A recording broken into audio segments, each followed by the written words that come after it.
Hi everyone, welcome back to our YouTube channel, and in this video we are going to show you the best way to install or update your Intel UHD graphics driver on Windows 11 or Windows 10 so your PC runs smoother and your display works perfectly. So without any further ado, let's get started.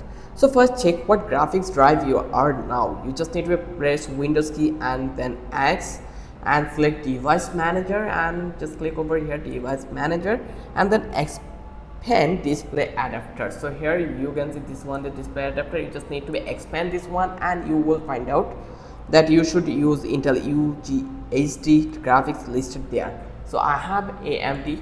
So right click it and select properties and check the driver to see the current version. Just click over here, then click the properties and you will see the correct version in here.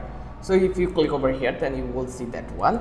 So now let's talk about try the easiest method first, an automatic update. Right click the Intel UHD graphics and select update driver. Choose search automatically for drivers. Windows will look for the latest driver and install if it is available.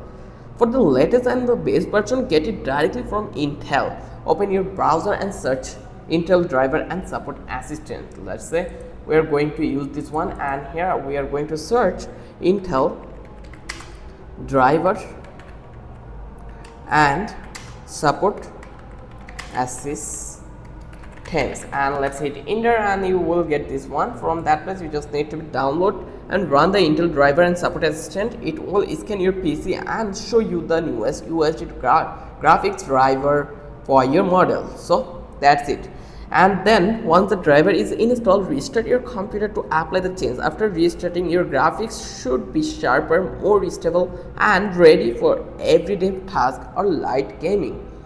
That's it. Now you know exactly the best way to install or update your Intel UHD graphics driver on Windows 11 or 10. If this video helped you, then don't forget to subscribe our channel and don't forget to hit the like button. Till then, have a good day.